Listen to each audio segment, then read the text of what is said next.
Welcome back, guys, to the PML. I'm here, Fawn, and talk to you guys about the North American bracket. We're all done with Europe, everything's said and done, but I am not here alone. I'm back here with Nick. We're not in the caster booth anymore. We're on the desk. It's so nice for you guys to be joining us once again. I'm interested to see this Sanguine versus Hype Unit battle. Hype Unit has been doing Big boys. pretty well. They've been doing pretty well this PML split. Yeah, both solid teams here, 1 and 2 going at it pretty much head-to-head here in North America.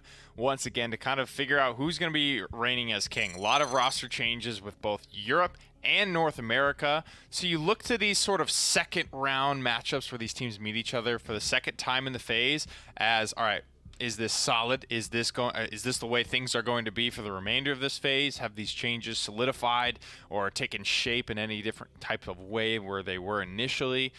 So you're looking at Hype Unit, you're looking at Sanguine. Obviously, you want Sanguine to be able to come out on top of this one today as they lost their last meeting with Hype Unit. Yeah, I agree. We already see at the top of the leaderboards there, Hype Unit with a 4-0 lead, Sanguine with the 3-1. The top two teams in the PML currently, even though there are only 4 of them, we do see the two of these guys will be fighting, and I'm really excited to see what they have in store for us because of Hype Unit's previous performances. Yeah, Hype Unit again, top squad here. We're about ready to get into this one. They have 2 ex-PPL players, right. Dethroner and Payan, but he's been playing on his alternate account. Something happened with his main account, so he's been playing on this Grace account. But don't worry, that is Payan.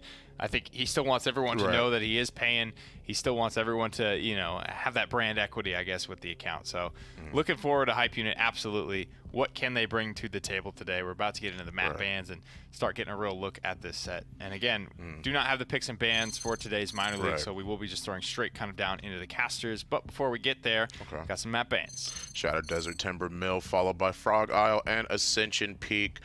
I'm not going to pretty much say necessarily standard bans, but they're maps you don't see as often for sure. People don't really want to deal with some of these maps, whether they be too wide, whether they just be a little bit hard to try and gain momentum or control on, but these maps are now off of the board, and it's going to be a lot simpler for these teams to try and fight each other and pretty much bank on their power picks in terms of maps. Definitely. So these aren't any Jaguar Falls, any Bright Marshes, things like that. But they're not exactly end of the spectrum either in like a timber mill or an ice mines or a fish market maybe. These are more somewhere in the middle. These are more niche where, this could be somewhere where you just really don't like to play. Kind of the newer maps as well. Ascension Peak is up there and in terms of its freshness, but Ice Mines will be the first one of this best of 5. Yeah, that is for sure. I'm interested just on the fact that we already saw an Ice Mines before, but to start off on Ice Mines, normally you mentioned it before when we were on cast about how you normally try and pick Ice Mines, try and slow down momentum, try and find your footing or your ability to be able to fight back against an opposing team. But in this case, we're just going all out. I feel like this is like sort of like a momentum battle that they're fighting for, because Ice Mines is definitely like a tug of war. It's really hard to fight back. Yeah, this is it, man. And we've had this conversation a couple times today, but Ice Mines is officially now like teams, best foot forward in some cases. Right. It's kind of a cut and dry. People have sort of started to figure it out. You see more of the, these blasters, area control, things like that.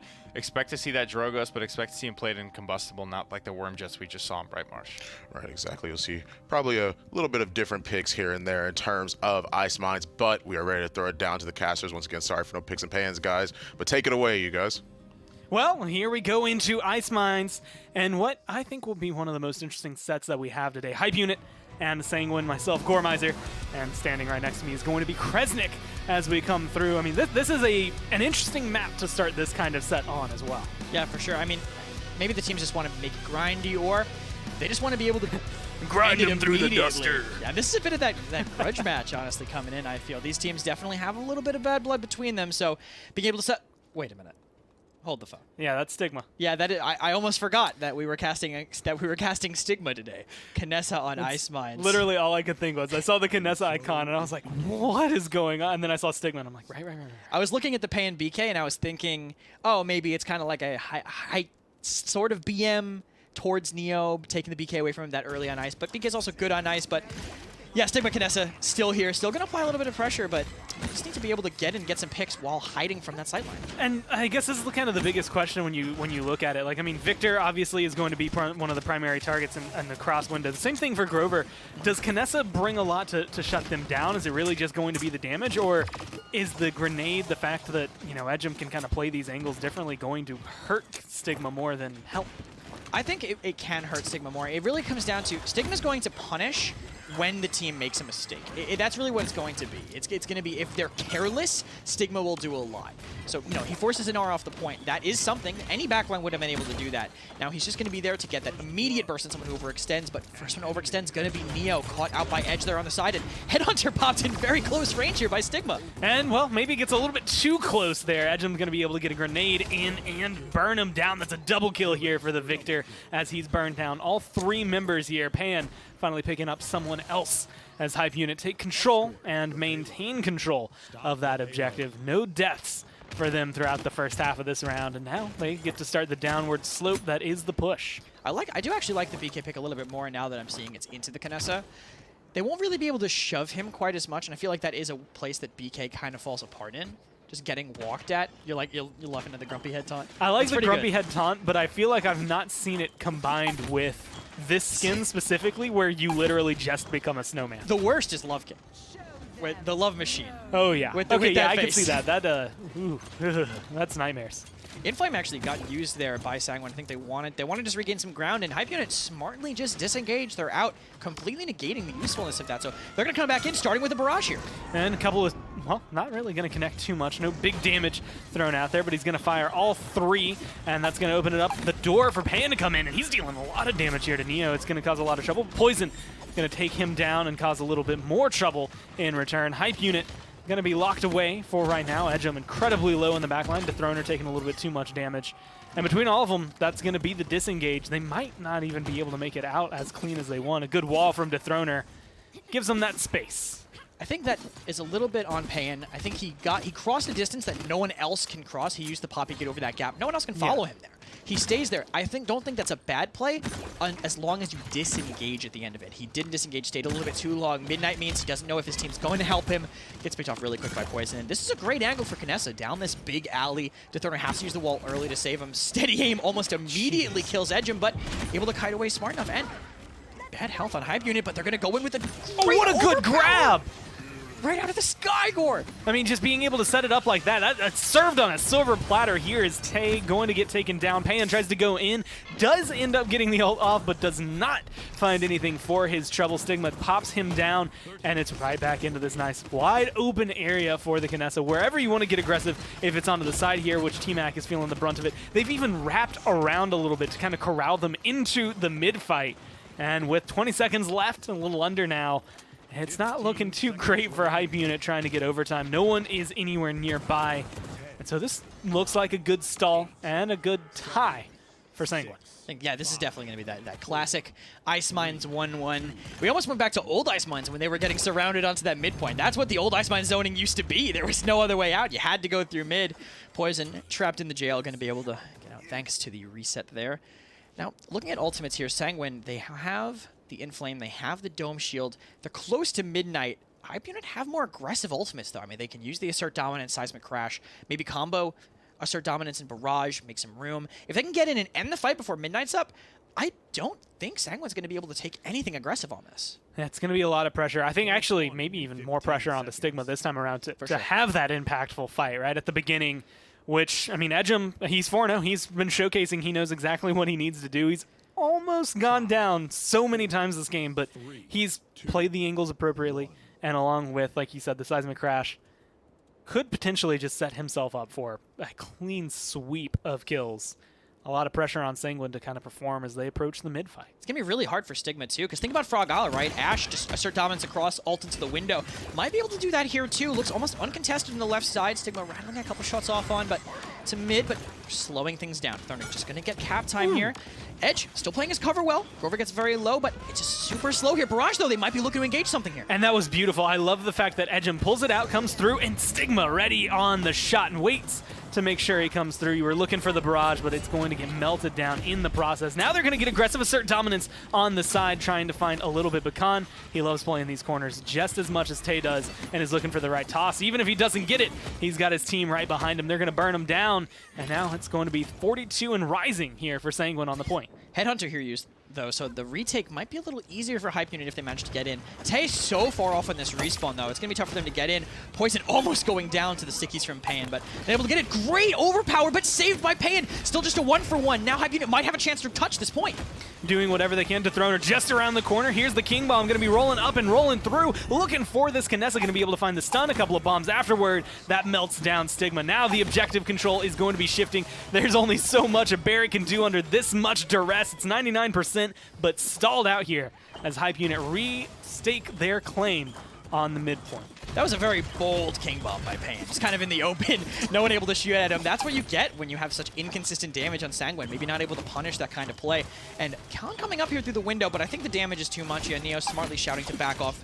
Poison does get the touch in the back, but does immediately go down. So now any attempt here, I think, would be a suicide run by Sanguine. Yeah, a couple of good bombs there, not only to take down Poison, but also get some damage onto, well, Neo, now onto Stigma, now onto Vayne, as they're just rolling it forward one after one. The domino effect is in full effect here as Hype Unit not only capture that objective, they get themselves the payload, but this is a very clean start compared to last round. For sure, especially since Payan now won't have the opportunity, I think, to go that far. He'll have his tanks with him. He does already. Tay already over there on the side, making room for Payan to be able to get that corner pressure.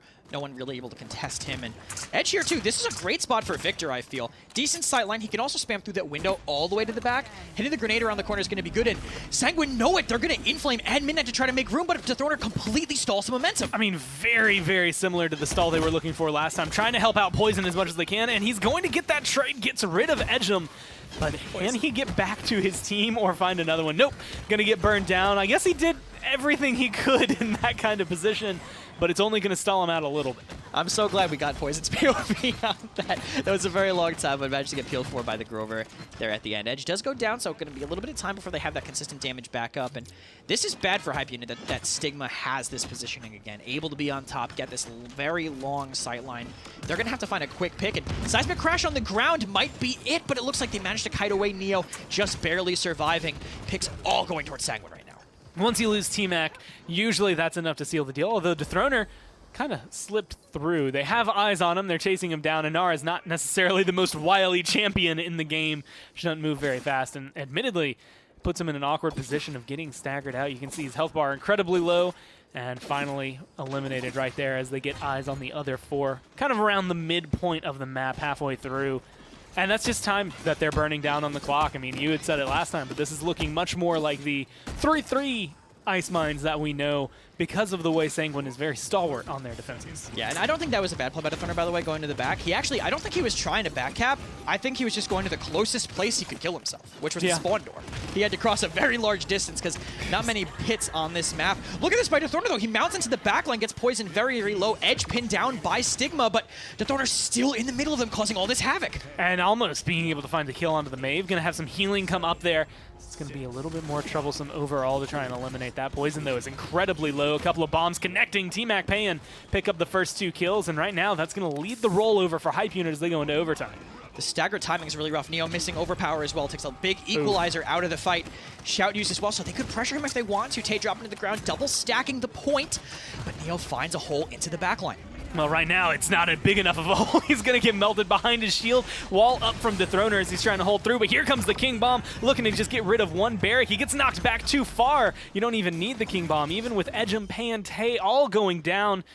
Dethroner standing strong and tall, pushes that payload forward, finds themselves up 3-1, and with a few adjustments, this could just be the end of it. I mean, they've captured both of the objectives so far. Especially since Sanguine used a ton of ultimates to defend there. I mean, we saw the Dome Shield used at the very last second, booped out, and then stunned by the King Bomb just out of the capture radius. I mean, it looked like Vayne could have been touching, but I think it was just so pixel perfect that it was able to get through. So tons of ultimates used by them. Looking at Hype Unit's economy, not really much on their side either. We have Barrage Seismic Crash in after a little bit, but Assert Dominance, King Bomb, Whirlwind, all used. Only Headhunter up for Sanguine. And I don't think, I would never go into an Ice Mines mid and be like, all right, listen, Stigma, you got to make this Headhunter work. It's just never something I would think I would say. And it's not necessarily a a thing that you can just do. It's not a switch you just flip and all of a sudden, hey, this is going to come through and be clean. He's going to have some really good angles, really good shots to be able to set this up, and you're going to have to figure out how to deal with this Bomb King right now, who's just free-firing from the side. I was going to say, speaking of really good angles, Pain's just uncontested there. Stigma actually going a little bit forward to try to catch Edge, but he's just rotating from window to window. Stigma can't find anything consistent. And the weakness of the draft, they don't have any control over that angle that Pain's playing. Managed to spot Stigma in that moment, and Dethroner catches Poison, I think, on the backside, so the flank aggression is completely stalled. And you're going to be looking at Neo. Does have Blast Shield, so he's going to be mitigating a little bit of the damage from this Bomb King, but it's not going to be anywhere near enough. Stigma eating 2 bombs to the face. There's going to be a seismic crash to top it off. The cherry on top. Tay, Payan find themselves 2 kills. A third one falls down, and while the comeback mechanic helped facilitate 81% there for Sanguine, it's going to be a tough order, especially with Poison getting knocked out like that, to be able to come back into it. 60% rising.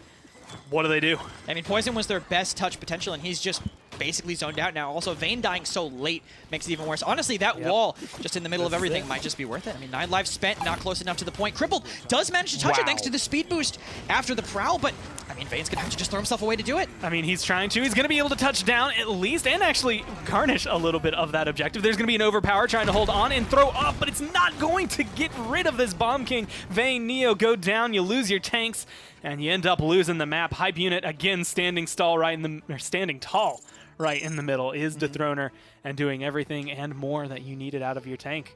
And I mean, that was just beautifully executed. Every single mid fight, I never really felt like Sanguine fully had control. Yeah, and I think that's partially because of the Kinessa. I mean, I want to say that she's great on the defenses and the offenses, but just not able to find it. The angles are too short. They can play you too much. There's not much cover, but you can still do enough from the cover position where your Kinessa is just forcing them into that one angle. Bomb King plays the other. Yeah, 10. I will have to say that Bomb King blew my mind, and it, well, kind of blew Sanguine away, quite literally, with what he was able to do. But that's going to do it for map number 1. We'll have the post-game stats and what we might find in game number 2 right after this. Respawn, the official gaming chair of the Paladins Minor League.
Welcome back to the PML, guys. Hype unit already taking it 1-0 over Sanguine in this case, and it was a very, very good match to have. Ice Mines, you don't normally see it first, but when you do, you can expect to see some really cool stuff. And the BK being brought out as well, you don't normally see him as much anymore either.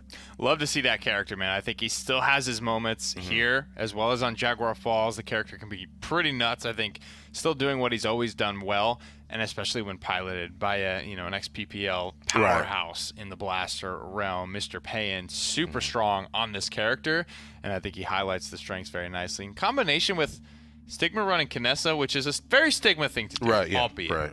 It's still a little bit strange on Ice Mines.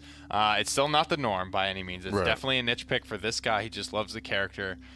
But there were some moments where it just felt like he was a little bit lost, a little bit kind of like out there. And I get that you got to take some risks with a character like that. You can't just kind of sit there and play too passive, or else everyone's just going to play outside of your line of sight. So Stigma does what Stigma does, man, but I think the Bomb King was just such a safe bet. Yeah, I think being able to have to try and control those high ground spots up on those bridges or around corners, and especially on ice mines and a lot of choke points, it's going to be hard to try and get past those blasters. That's why characters like Drogo's Bomb King in this case, like we saw, and Willow have just been so extremely good. But give credit to Edgem where Edgem is due. He was making his rotations, was making his rounds, getting the shots, definitely doing the damage he needed to. 92,000 with a 2.6 KDA. Yeah, man. And talk about getting in there, staying involved as well. Yeah. Following front lines around, finding the angles where he's got him. Playing Victor is not about being overly passive and just sitting back. Sometimes that works, and that's good for you. But I think a lot of times, especially in these competitive matches, to take a character that is at face value so simple, but really does have some depth to him. The depth doesn't come from complexity of the kit or anything. The depth comes from how to position with this character and what angles you used to take or you choose to take and what times you choose to fight. A character that has no defense like Victor does and no mobility outside of a movement speed increase sometimes has to fight his way out, right? He doesn't have the ability to disengage wholly. You're just going to die. So I think Edgem and a lot of other experienced Victor players have sort of turned a new leaf on the character overall this phase. Especially on Ice Mines. Like, you see Victor on there being brought out because Barrage can be really good, but also having a hit scan presence is also really prominent because you see all these blasters I normally take to the skies. Not necessarily in the fact of BK, but thinking about it from a perspective of, in this case, he had to be really careful where he positioned himself, how he decided to position himself, and it definitely worked out for him in this case.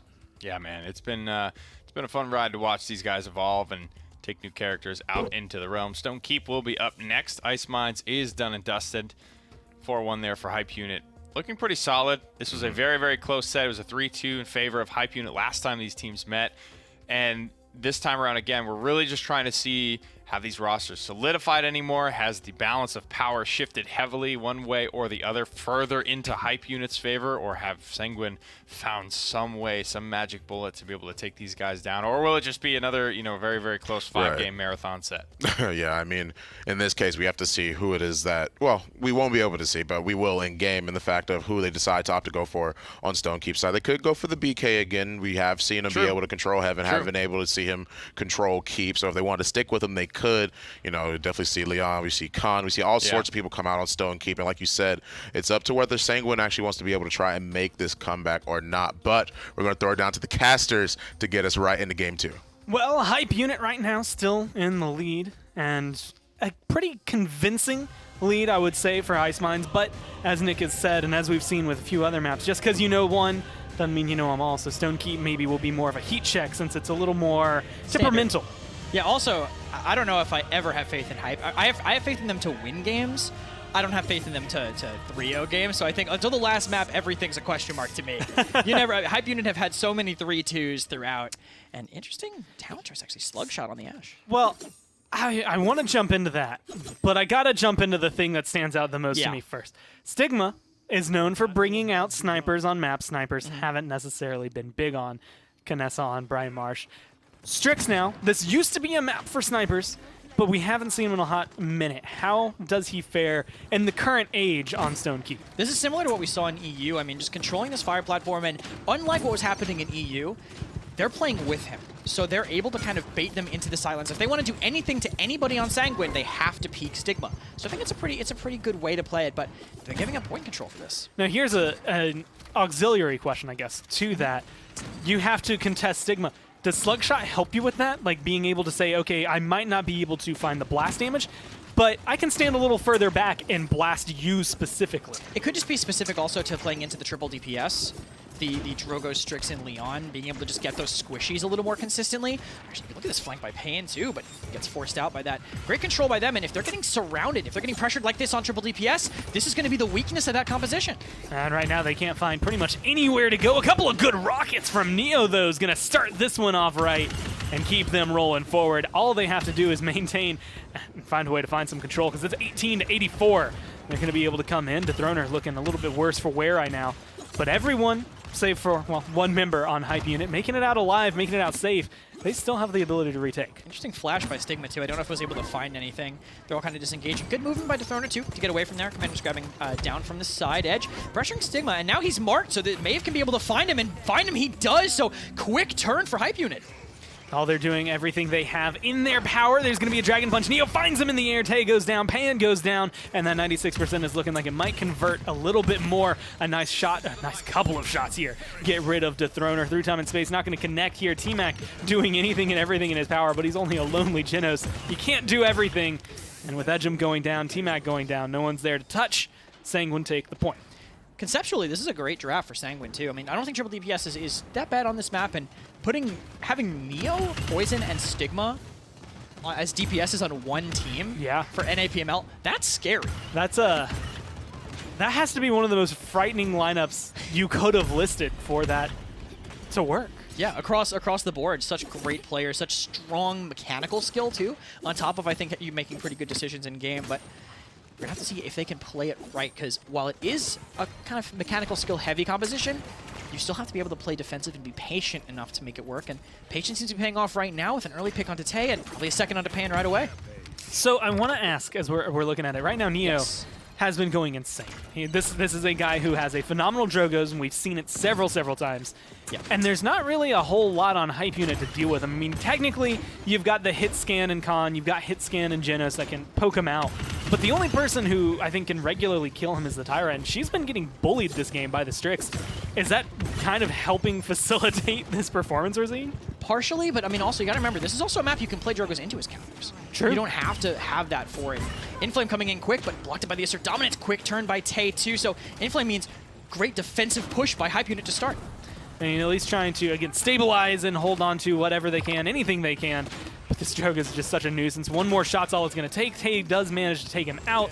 And with Vayne going down as well, it's going to give Hype Unit a much-needed breath of air here with 50 seconds left on the clock to find the defense. They're at the Arch, which is the hardest part to push through on Stone Keep as it opens up into this nice, beautiful courtyard for Hype Unit.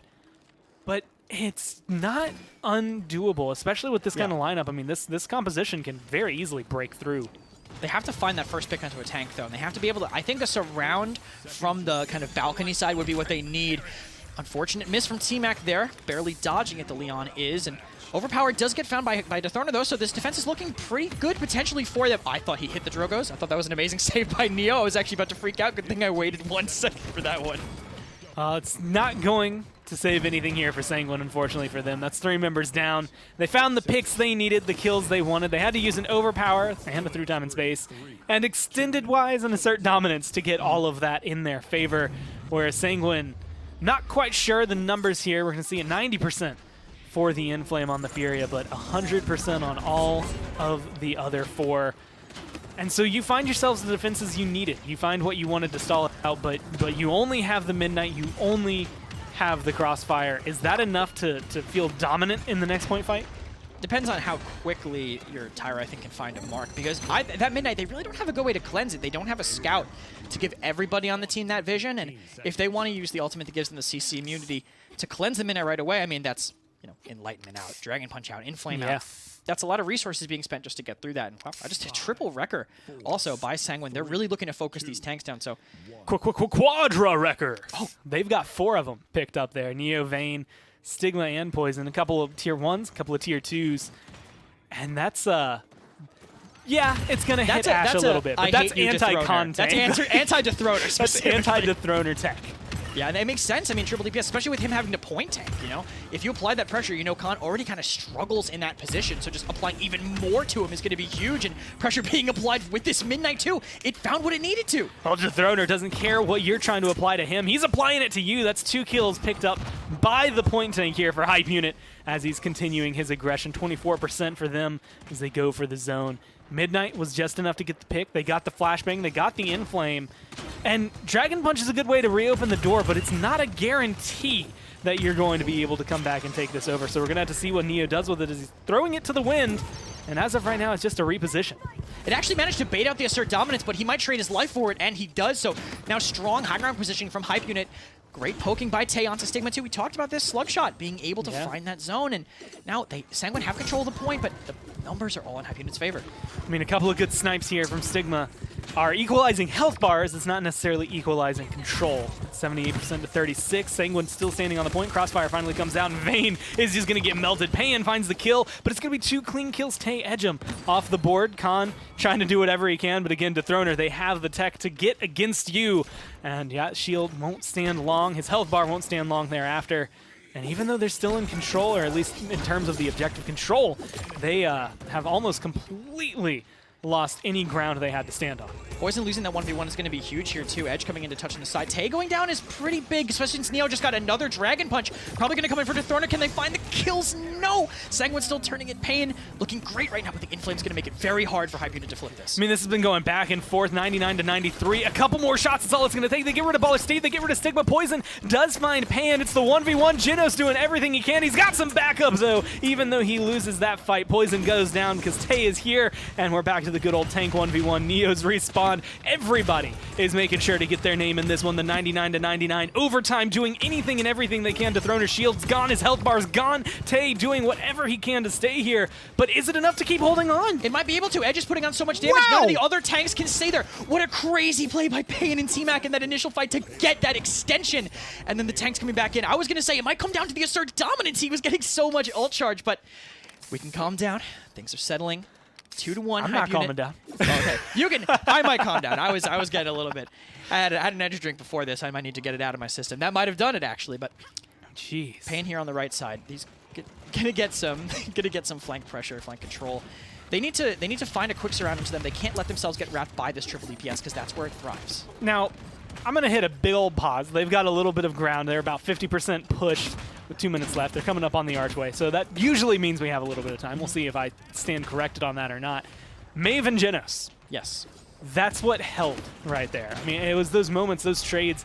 Is that going to be a composition? As actually, hold that thought. Right now, Assert Dominance going to be causing a lot more trouble. Knockback's going to do whatever they can. Vayne going to get thrown off the map. Stigma's already down, and that means that this archway is going to be broken through. 1.5 minutes. Tay's up on the high ground, knocking him into the base, and it's going to be difficult for this triple DPS to do any sort of DPS. I don't know where Neo's going, but it's not towards the objective right now. He's finding some good damage, but it's all returned onto him. Finally stalled out, 1 minute and 20 left. This payload's right there. Yeah, and Stigma was actually contesting in stealth with Nocturnal that whole time, so invisible tank, I guess, for a little bit for Sanguine, but it doesn't buy enough time for Vayne to respawn. Weakness to triple DPS. Once you lose your tank, your point pressure is completely gone. And I was laughing there because Neo actually hit his head on the arch when he was thrusting out. That's why he shot straight back down. Yeah, this was actually fantastic by Neo. He did die for this, but forcing out the Assert Dominance almost got them that retouch. If it wasn't for that hero play by Payan and T-Mac, it wouldn't have flipped. And that's kind of where my mind still is. I mean, between looking at T-Mac being able to kind of sit there and kite as much as he did, like Payan ended up dying, but they put in so much work, and really it was just a prolonged overtime. Yeah, and you thought it would be. They thought maybe, oh, we'll buy some time for everyone else to get in, but Payan just kills everyone. And Payan's like, oh yeah, okay, I'll walk away with that. I mean, damage resistance plus the Genos heal. Also, I like T-Mac. A little cheeky. Buying Master Riding, going for those early kind of spunky ults, but early aggression from Sanguine immediately kills Dethroner, but they're stuck in the keep. Hype Unit still has control of the outside. Can they get out and start surrounding the Hype Unit roster? Well, it's 3-1. Last time we saw Hype Unit in this position, they were able to close it out, but it's not looking too good right now. Enlightenment comes through. Poison eliminates Edgem right there. Neo's up in the skies, kind of commanding the ground underneath him as well. And with comeback mechanic enabled, this is going to be a very fast capture for Sanguine. Hype Unit are going to have to act fast, and they just don't have the manpower, really, to be able to bust in and bust down what Sanguine have set up as a defense. The staggers weren't that bad for Hype Unit, though, so they have the people here in time. I don't know if they have the dash in time, though. Dragon Punch is going to equalize it very quick. Yeah. A lot of hate for Dethroner in this game, but it's quickly traded out, and Hype Unit have a good position to take this if they can get another touch. Well, they're going to be able to come in. They stop it at 99%. This crossfire is burning through Vayne. It's not enough to get the kill just yet, but they forced him off the objective. A couple more daggers are going to connect. Payan gets 2. Payan's looking for 3 right there. A double kill picked up, but he found the last 3 in this engagement. It's stalled at 99%, and the saving grace again from the DPS Tyra, starting it off by getting rid of the barrack, and then Payan by cleaning up everybody who happened to be there. As long as Dethroner can stand here and somebody sniffs out Neo, then this should still be Hype Unit's control. They don't have a lot of ground to stand on here for Sanguine. They've lost 3 members. Because he was flanking, I mean, it's a cool idea, but he's not able to stop the point. Distracts T-Mac a little bit, but his damage isn't there in the front. There's no one there to help him. Vayne goes down 2 now. It's just Neo floating a mile away in the back. There's a little bit of time left to go, but there's no tanks. No one can make it in. Look at this zone by them. This map is over. Yeah, 100%. 99, 100, hype unit, 4-1 as they come through. That's 2 times, if you count that one back, twice that Pan has an impact on saving that point from what seems like not necessarily the clutches of defeat, but prolonging the game, having to find themselves at a defensive position. He was just ready for them. And once it's with the Genos, once it's with the Tyra, either way, he doesn't care. As long as he's got a little bit of backup, the guy's ready. Payne needs to go get his back check for scoliosis because his spine must be destroyed from carrying his team as hard as he just did in those last 2 fights. His posture must be atrocious after that. That was insane. He found all the kills. The DR on Maeve combined with the healing for Genos, because Genos was alive both fights. Triple damage boosted Maeve with Cat Burglar is so hard to deal with, especially piloted by someone like Payne. I mean, it on its own was enough for me to warrant saying if we could see them ban that in the next game, because it was a lot of trouble coming down from Pan right there. But I mean, hype unit now up 2-0. They have not lost the map. They've been able to kind of control this, both 4-1s. And again, Sanguine are right there, but what is it like? What's stopping them from surpassing them right now? I think it's got to be a mental game, and now they have to have a really strong reset after that, after 2 quick ones from hype unit. Well, we'll see if they are able to find the reset, or if the reset's gonna, I guess, find them, and we see a 3-0 from hype unit. We'll find out what happens in Game 3 right after this.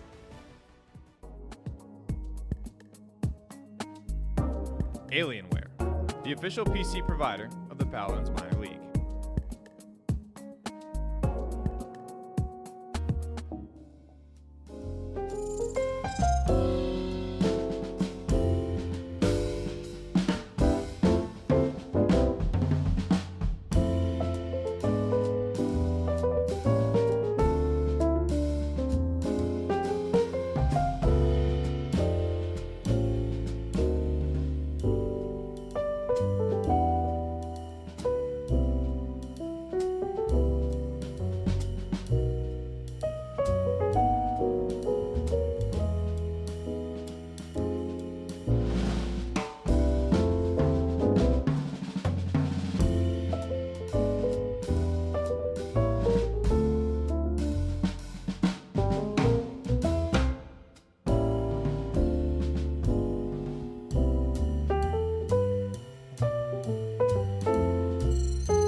Welcome back, guys, to the PML hype unit, taking it over Sanguine in this second game, Game 2 on Stone Keep. They all played really, really well, but hype unit is just on a momentum streak. I'm not sure what Sanguine's going to have to do to be able to try and make this comeback.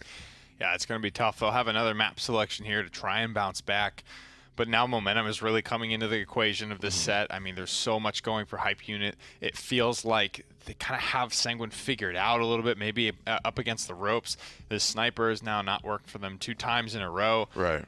Albeit these are, Ice Mines and Stone Keep are slightly fringe maps for a sniper in Paladins. But again, you have to remember that it is Stigma here. This triple DPS not quite working out. Ideally, you have Genos, I think, for that composition, but Sanguine can't get him. T-Mac gets him instead. Kind of owns on the healing charts, too. I mean, almost 40, 50K ahead of young baller Steve. And that damage amp from Luminary combined with the damage amp from Hunting Party starting to add up. Yeah, it's definitely a force to be reckoned with. Obviously, T-Mac having the most credits on his team as well. The slash lines are all positive. 25 assists for Mr. T-Mac right there. Edgem, Dethroner, Payan, Tay, all of them doing so well. All of them in the positives as well as that. But the thing is that double damage amp in the equation is also very, very scary, especially when you pair up Genos and Tyra together for Luminary and Hunting Party combined. Yeah, super effective when you put it on the Maeve. I mean, she can capitalize so effectively. Somebody gets marked from across the map, Maeve can be there in the blink of an eye to deal with it. You see Ashe having a fairly good game as well. A lot of these things are, I think, indirectly due to the damage amp. Obviously, Right. Luminary and Hunting Party working very well for both of those characters, Maeve and Ashe, who can close the gap quickly. Make sure they're making use of this damage amp to win matchups that technically are already in their favor. As a Right. flanker, running in there, getting the jump on an unsuspecting backline is already good for you. Nice dodge there as well. You gotta love to see that. You throw an extra, 30, 40% damage amp in there, it's all over. I mean, these guys barely have time to react before they're just done and dusted. Yeah, I mean, for sure. Almost 600 a dagger when these stars are landing. Yeah. Man. That's crazy. I mean, that's doing That's wonders for them. You just see him on the Jeez, point, literally man. him just killing so many people, a triple kill. Really, like, it's astronomical how much you can do when you actually pair the double damage amp into a comp that actually works out the double off tank as well. Opting to go for the con, opting to go for the Ashe, allow them a lot of aggression and keep, and just made it so much better for them. You made a good point. 600 a dagger. Like, that Yeah. shreds anybody on Sanguine's team that's pretty much not a tank. That's like a sniper shooting you, just Right, nonstop. exactly. These daggers just continuing to fly and fly and fly. A lot of momentum. Kind of a tough defeat for sure on Stone Keep. This is pretty much it for Sanguine. They have to be able to bounce back here. I don't know what they're going to have left in the tank, especially after the way that these games are starting to go. It's really kind of a tall task, I think, to ask for them to come back. Yeah, I agree for that as well. We're going to take a look at the maps real quick, see what it is we have in store. For the third one in Game 3 is Serpent Beach is what they're going to opt to go for. Once again, Hype Unit already up 2 games to Sanguine 0. Really talked about in the beginning as well. It's a Yeah. momentum thing. It has to change now. Otherwise, Hype Unit's just going to clean up 3-0. So one thing I'm a little bit worried about is of the 3 maps that have been played, it's still a little bit niche to run a Kinessa on this map, but I would say it's the least of these 3. So if Stigma's Right. going to do it again, and it kind of looks like that's the type of day that he's having, that he's Right. just going to, that's what he wants to run today. If Hype Unit already have that kind of figured out and know how they want to play around it, then I don't see this one going any differently. That's my thing. Yeah. I mean, it's just he's been trying to do what he can on this sniper, like you said. Admittedly, like, he's a phenomenal sniper Right, player. right, of course. And this isn't to like sell him short, but it's just a matter of might not be the time to do so. We'll find out in Game 3 if it is or isn't. Casters, take us into the game. Well, it's going to be Serpent Beach, and it's going to potentially be the end of the set. I was expecting a little more fire from Sanguine, but they still have this one chance to kind of light it up and show us what they have to offer. This is a good map for them, so we'll have to see. Well, I mean, Gore, I took a peek at the script earlier, and Hype Unit have never finished out a game to Game 5, so I have a feeling, Sanguine. They got to get at least one, right? Like, No, I mean, Hype Unit, they've always taken it to 5, right? I think it's almost a curse at this point. someone, and I could probably just pick off 2 players who would have that curse on them. I feel like Dethroner and Pan would have that, like, No, you that's have the to go to 3-1. Game 5. That's the 3-1 S curse. Oh, no. Remember from PWC? We're going to avoid it. Dodge it, dodge it, dodge it. Going back into the game. Sanguine are going to be the ones, again, looking to try and keep things up. They get 2 important picks, I think, on this map, and that is the Maeve and the Eevee. Yeah, sure. And that's, I mean, that verticality is so strong. They go back to triple DPS even after the last game, which is kind of surprising to me, especially since they're stuck with Ashe solo tank too, someone that I Yeah. wouldn't normally want to rely on. Maybe, I don't think Fortress Breaker will even be able to last that long against the backline that Hype Unit have. So being able to potentially stand up, I mean, Hype Unit at this point actually have maybe even less to worry about. Last game, it was very troublesome for Dethroner to kind of stand on the point, but now it's kind of flipped. Yes, you had the Barrack last game, and you were running that triple DPS, but Ashe doesn't have as much survivability as the Barrack and the Inara that we know. So are we looking at assert dominance? Like, that's what you need to be able That's to control like the your objective? defensive cooldown. That's And your then- barricade is the assert dominance. And then other than that, I mean, what, you just, maybe you get aggressive, maybe it's kind of like the 5-man rush? I mean, you can see already, they're not even worrying about the point. They're setting Vayne to pressure the high ground, to spam back these backline DPSs. And Edge on the Strix, very close. I do like the Strix into the double flanker. I feel like it's a pretty powerful burst option. Headshots basically immediately give them. And also immediately give. Doesn't even have to be a headshot if they're already low from the pressure from the Drogos. And all you need is, well, maybe something perfect timing-wise, like an ice block where it's just like, cool, I know where you are, I know where your head's going to be. So we can set it up. Edge him, finding 2 right there, just plugging him as fast as he can. 1,200 damage on a body shot, 1,800 on a headshot. And sometimes, like you said, he doesn't even need the extra 600 damage. He's just finding the control and really, really helping his team corral and keep this Maeve, this Eevee, kind of locked up in the box. And this Luminary boost is also kind of reminding me how good Ambush used to be. Because he's doing 1380, which used to be that Ambush number every single shot. That adds up real quick, especially rattling off a headshot with that boost. It'll insta-kill, I think, either flanker. Definitely in a dangerous game. I mean, Eevee, the lowest health bar, 1 headshot on her, no matter what, is going to be a kill for this Strix. And so being able to kind of bump that up with the Luminary, you're going to be looking at him potentially trying to find this 1950 there. So might be able to find it as well if he can flick it over towards Poison, but he has to be alive to do so. Poison applying the appropriate amount of pressure. Midnight going to be coming out now just to try and find it. They get rid of the Throner. That 99 is going to tick over to 100 with overtime going down. And Sanguine, even though for a lot of that fight, it kind of felt like they were losing, they get what they needed. Yeah, and that was... I think the flanker is just able to be mobile, running away from them. I thought might struggle into the Strix, but the double blaster from Hype Unit on top of that solo barrack, maybe not as consistent as they need it to be. I haven't really seen Taze Drogos very much, so interesting to see what else he's able to do here. And still has not charged his first ultimate quite yet, but it's hard to, I think. It's going to be hard to find those consistent shots considering how mobile the DPS for Sanguine are. Yeah, I'm going to have to say the sentence you said again just because it's still kind of breaking me. Taze Drogos. That's not something I think I've seen that often either, or maybe even at all, depending on how it goes. Pan on the Willow, though, kind of equalize, I think, that amount. I've seen a ton of Pan on Willow, so not a lot of Tay on Drogos. I guess balances out at 50-50 for both of them. A couple of good shots from Edgem as well, and they find themselves, I think, with a winning formula. It's just how much they can, again, like you had pointed out, control this Eevee with predicted shots like that, control this Maeve with predicted shots, and, well, I mean, when it comes down to it, toe-to-toe, Ashe versus Barrack. It's going to be a lot of how much they can slow down this Inflame too. Taze Dragon Punch not going to be able to find much. Great cancel on the Void Grip by Poison. So deep in the back line, it finds 2 quick ones, but it's quickly traded out. Neo going to be able to clean up yet another Poison. Again, paying his weight in gold. Maeve has been doing that just all day in general. And now you're seeing this payload come around the last corner. Vayne going to be babysitting it right now. Has the assert dominance if they need to. And, well, with a couple more shots, he's going to go down. He has to get out fast.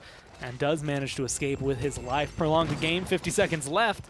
And Hype Unit, they got to figure this one out fast. I wouldn't be surprised if they do use their Assert Dominance to try to turn it. Maybe catch someone with an Ice Storm instead, if they can find an Eevee's game in there. Getting very far, but bursting down for 1380. That's a number we're going to be seeing quite a bit on Edge's POV. Good ricochet shot, and Vayne's getting a lot of pressure actually up mid. We might see the Assert Dominance coming out in a moment here. I mean, he's going to be holding on to it right now, but he's 50% health now, 1/3 as he's trying to just stay alive. Does back off a little bit, playing around the corners, playing around his healer. Keep himself smooth, comfortable, and trying to hold on. Assert dominance into the backline, not where I expected to see it. He's going to be able to get rid of Edgem, now in a good position to turn and get damage onto Dethroner as well. Tay too low to really poke out. Faye Flight going to get thrown out, as right now they're just trying to do anything and everything they can. Dead Zone going to be good, but someone's going to have to contest this. The payload's rolling forward. A couple of shots will help get rid of Vayne. He's going to go down, and Hype Unit lose 4, but they trade out most of them. And actually, the stealth contest from the Strix, they can't find him, buying so much time. I don't know if it's going to be enough, and it's not. That's the second time we've seen a off-tank Strix contesting the objective. But nobody look at me, nobody look at me, nobody look at me. Last time it was Nocturnal, too, so it was even more time. And this time, unfortunately, he had that pop out of, oh, hey, here I am. Hey, guys, it was me the whole time. I was, just joshing you, just really playing over here. Fooled you there. Now, can you wait a couple more seconds to kill me so my tank can get here, please? That would be awesome. Just relax, I got this buddy. His name's Dethroner. He's going to be coming here in just a few seconds. Didn't buy enough time, unfortunately. Dethroner never got to join the party. And it was close. I would argue it's that awkward moment. If he was able to continue plugging away, like if he had one more person, he could have potentially had the damage or maybe found a kill there. But having to be okay, choose stealth or damage. Which one do you want?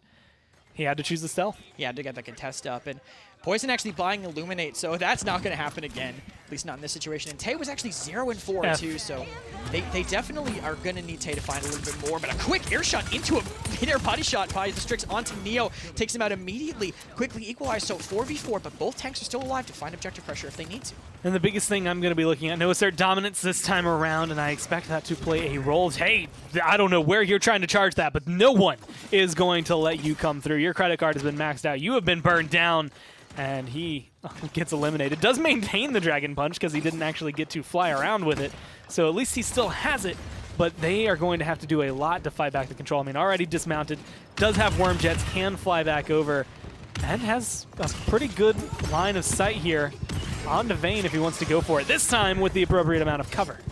Yeah, the Pain's going to be able to dash away at the last, Maeve's going to be able to dash away at the last second, Poison piloting that this time.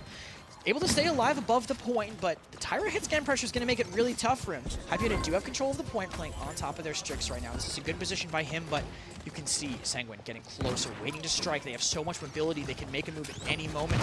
Dethroner is very low. That moment could be now, but Flashbang slows them down, and they have the objective still. Being able to come through, 99-58. Overtime going to tick through. Dethroner going to be able to get the touch. And right now, Payan, again, trying to do anything and everything he can. Tay gets credit for the kill, but Payan is the one burning him down left and right. Edgem picks off the Eevee, and now moving back in, finding themselves in control at 97-100 as Hypeunit, again, tail into the fight, move back in and take the point. Great retake by them. It's so hard. I think it's so much burst damage, right? It's so hard for them, for anybody on Sanguine to make a misstep. It's so precise for them. They have to toe the line the whole time. Because one step too forward, Blast Flower damage, Drogo's Rocket, Strix Body Shot, all with a Luminary boost. So hard to count that. This is going to be a tough Inflame to make anything out of, I think. Fey Flight and a Worm Jetting Drogo's above you. It's going to be hard to find any confirms out. And a couple of good shots from Stigma today have been able to slow things down, seal the deal. Poison has been able to eliminate almost anybody that, when he gets into the back line like this, causes a lot of trouble. And I'm going to have to say it this way. I want to see maybe a little more coming down from Tay to justify switching from the off-tank onto this. A couple of good shots there.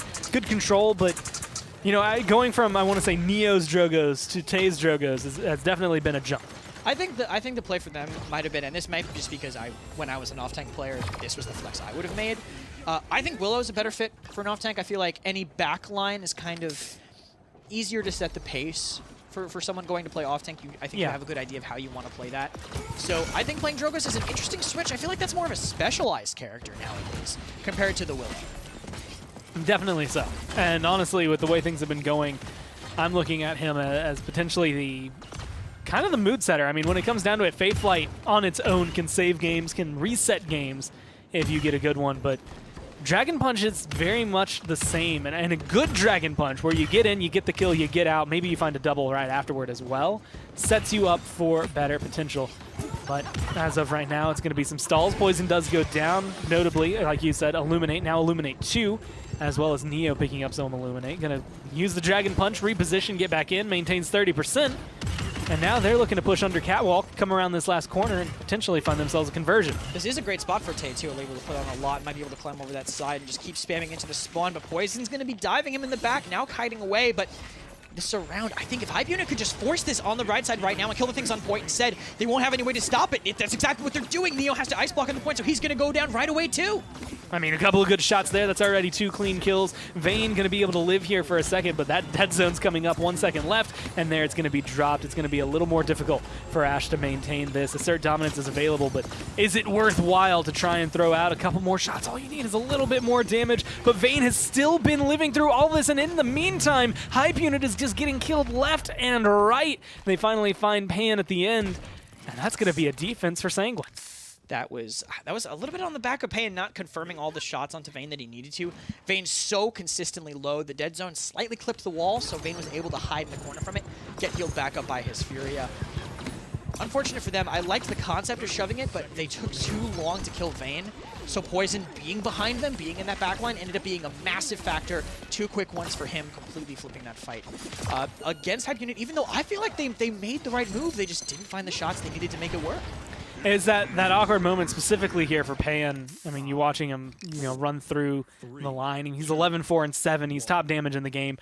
The only thing this Willow has done that that hasn't really awarded them was that moment where it's just he couldn't stay out enough. He couldn't peek enough because he was taking too much damage.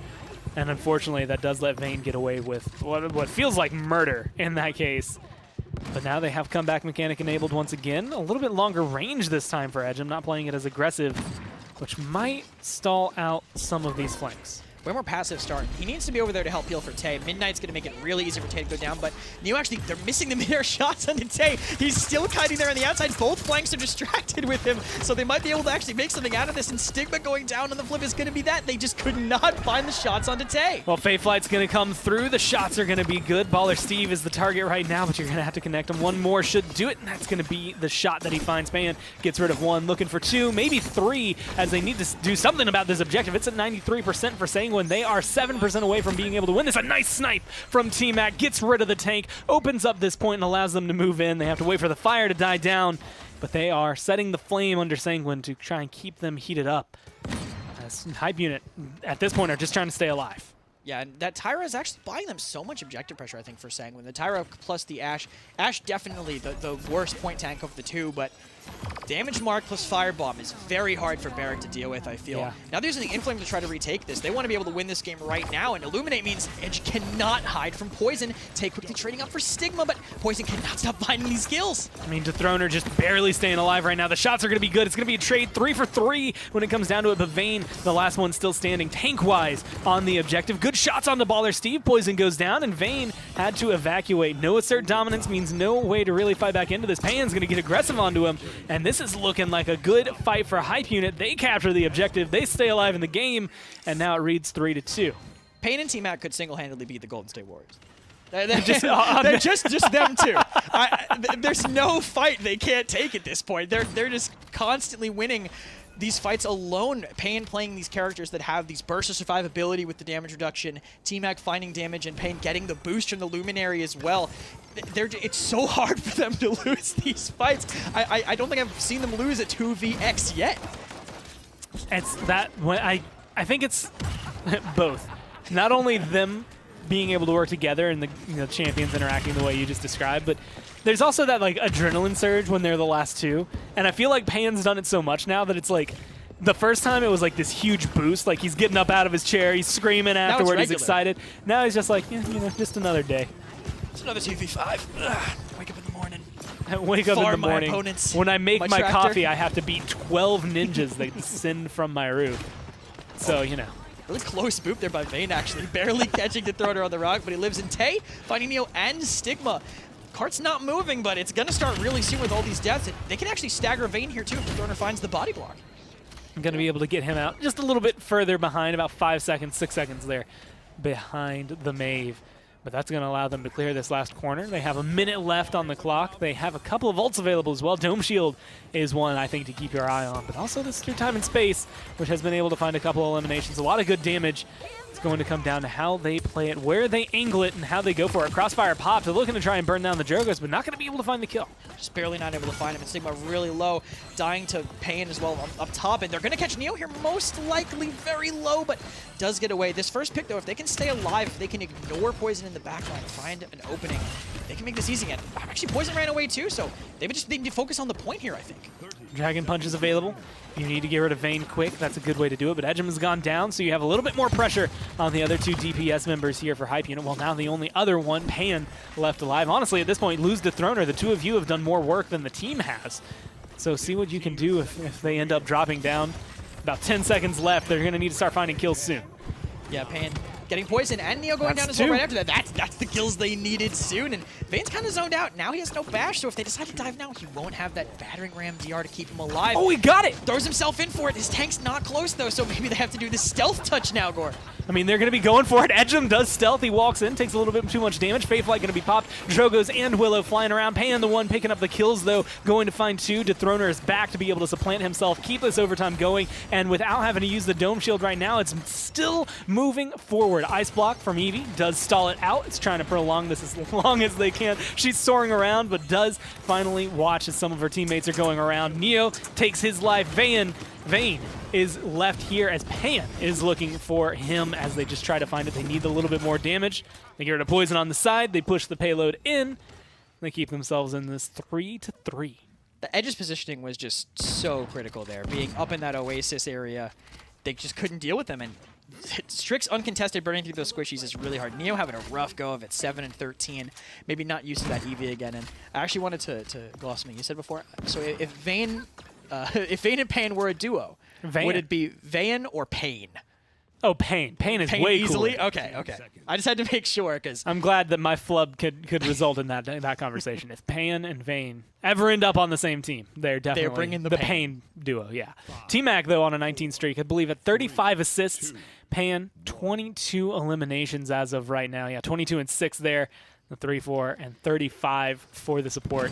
Items all online. Everyone's coming into this. The economy going to be kind of rocked overall. Hype Unit have 3 ults to their name right now. Same thing for Sanguine after the use of the Inflame. And that's going to be 2 good kills. T-Mac Tay get rid of Neo and Poison respectively. And now they're going to be coming through. Dragon Punch, not enough to find a kill, but does get some good repositioning. T-Mac has been such a force this game, at least against Neo specifically. All his Void Grips are finding the time they need to, that through time and space specifically in that moment. Tay hunting down Baller Steve in the backlines. You might find it, but he has to get away a little bit early. Pain finds it though. That's a huge stagger. Look at the time left. Now they don't have any healing for their single tank to touch this point. It's all on the assert dominance. I mean, they're going to do whatever they can, anything they can. I expect to hear this assert dominance pretty soon. Vayne does dash in, get the touch, and tries to do whatever he can. He's taking a little bit of damage, though. Standing in the dead zone, won't be able to get any healing. Up, down, round and round, trying to stay alive. Gets the stun, does help get the kill onto the Turner. 93% for Hype Unit, but it's stalled out right here.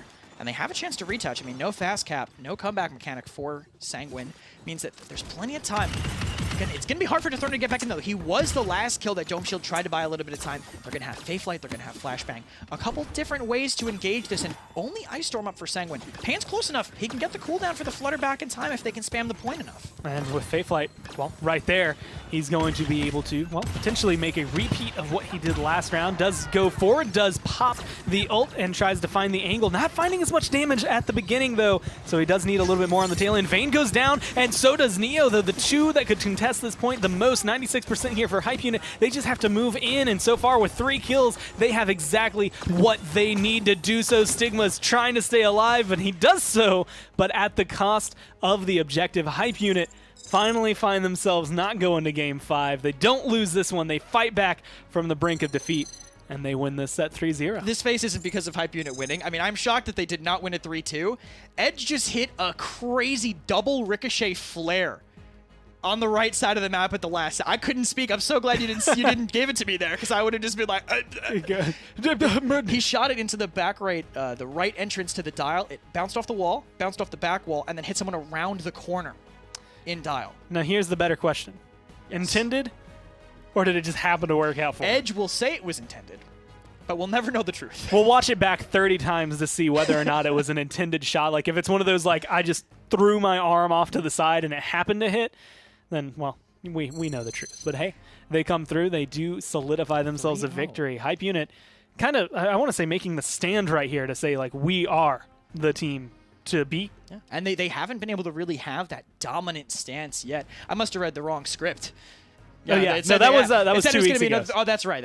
I must have got them mixed up. We forgot to update it last week with a bye week. We're just all over the place. You know, scrambled brains. Either way, it was scrambled here for Sanguine. Hype Unit are the ones in control, and they're the ones who find themselves a victory. We're going to be going up to the desk talking about all of this, but right after this.